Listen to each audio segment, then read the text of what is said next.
Hello, salam leadership wisdom. Saya Daniel Ronda.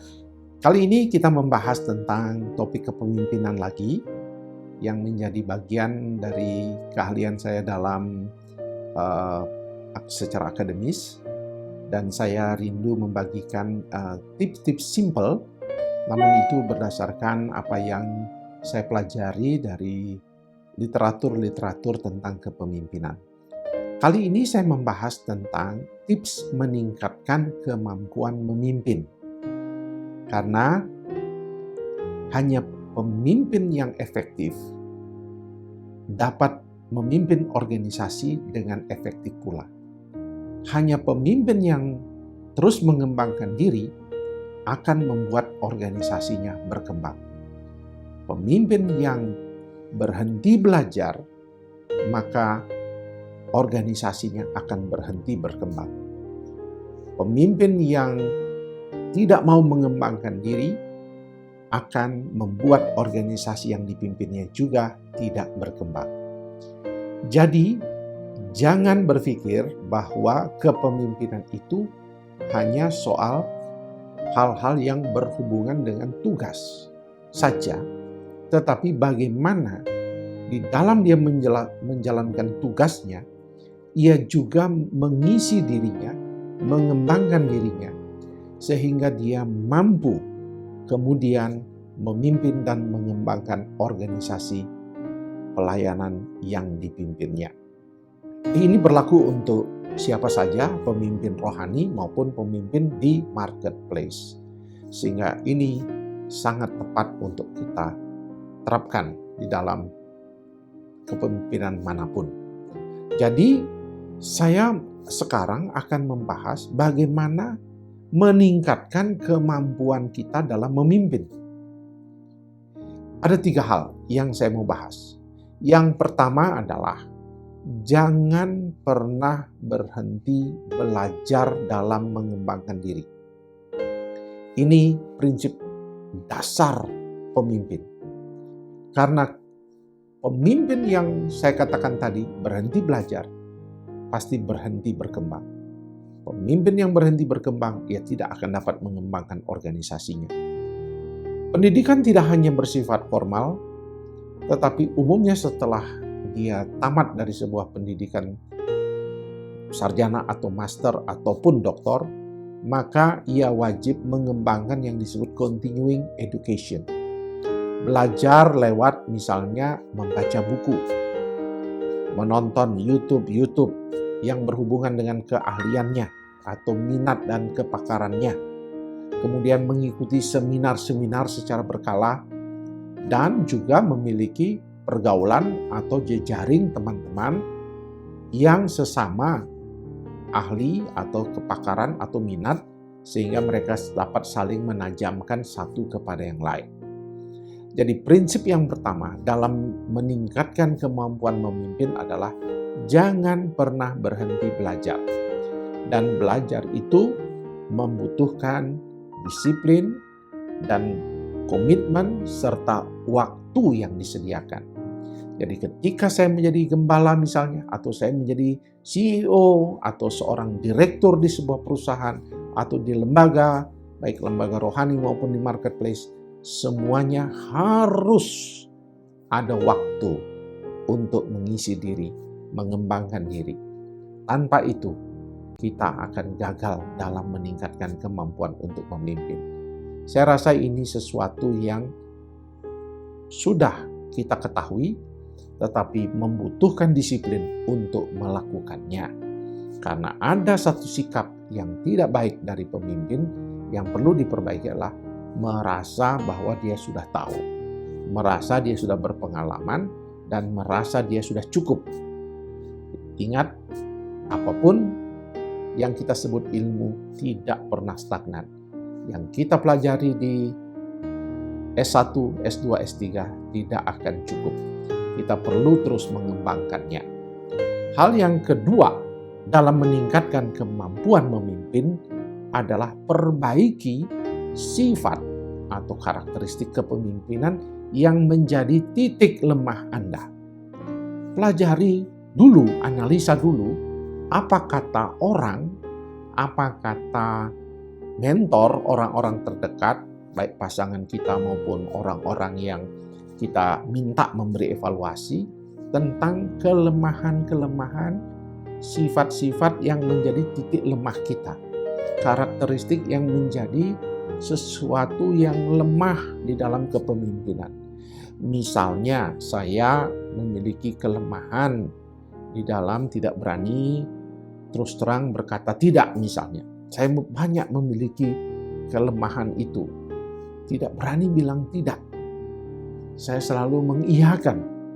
Dan itu menjadi beban buat saya, menjadi sesuatu yang berat buat saya. Sehingga ketika tiba waktunya harus ditepati, saya kadang-kadang terpaksa membuat alasan-alasan, berbohong dan semuanya. Dan itu merusak reputasi saya sebagai pemimpin. Jadi saya akhirnya belajar mulai berterus terang. Dan itu butuh waktu untuk memperbaiki diri dalam sifat-sifat yang menjadi kekurangan saya.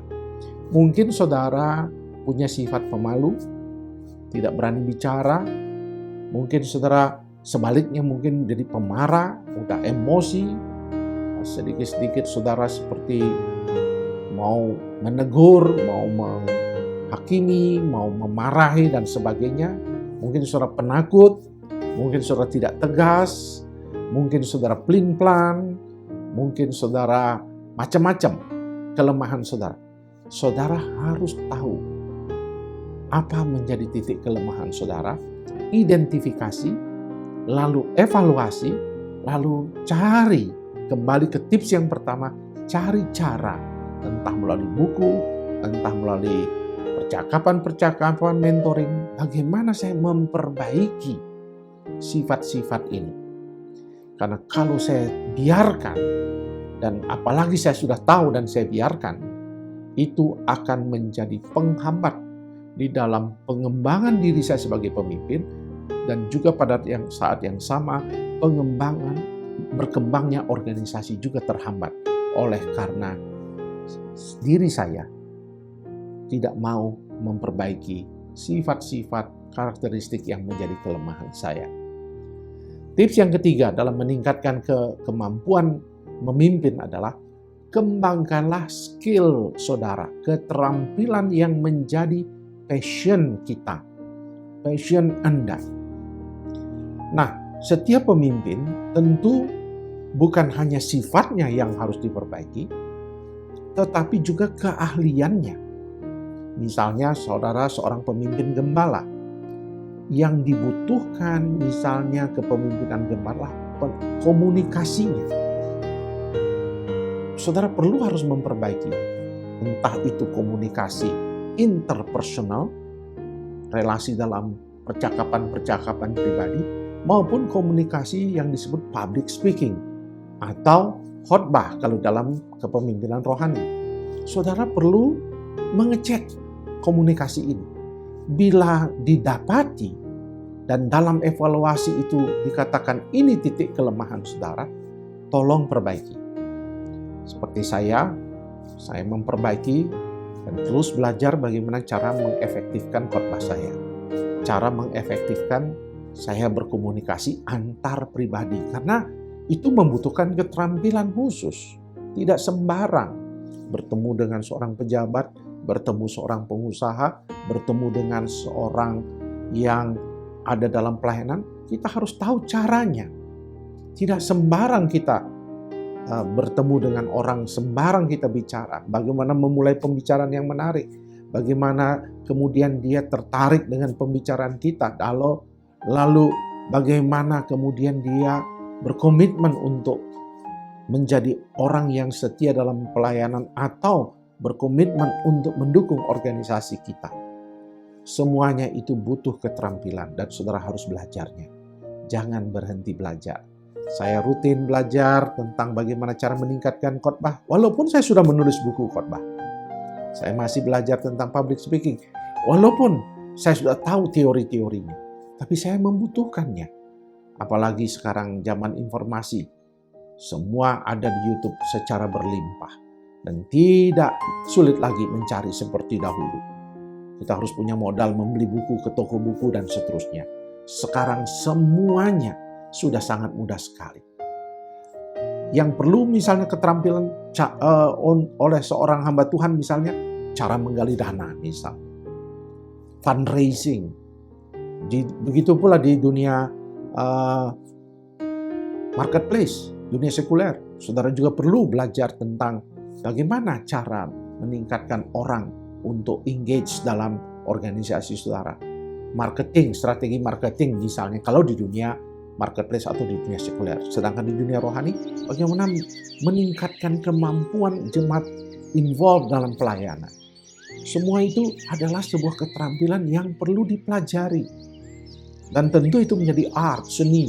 Karena setiap orang akan memiliki karakteristiknya dan dia mengembangkan sesuai apa yang ada pada dirinya. Kemudian kemampuan-kemampuan yang lain sesuai dengan passion, panggilan, sesuai dengan minat, keterampilan, keahlian yang Tuhan berikan kepada saudara. Jadi, saudara harus terus mengembangkan keterampilan itu. Jangan berhenti. Inilah 3 prinsip kepemimpinan. Tanpa itu, saudara, kalau saudara berhenti bertumbuh, organisasi saudara berhenti juga bertumbuh.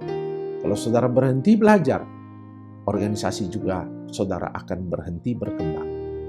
Hanya orang yang pemimpin yang mengembangkan diri, membuat pelayanan dan organisasi yang dipimpinnya akan berkembang. Kiranya Tuhan menolong kepemimpinan saudara.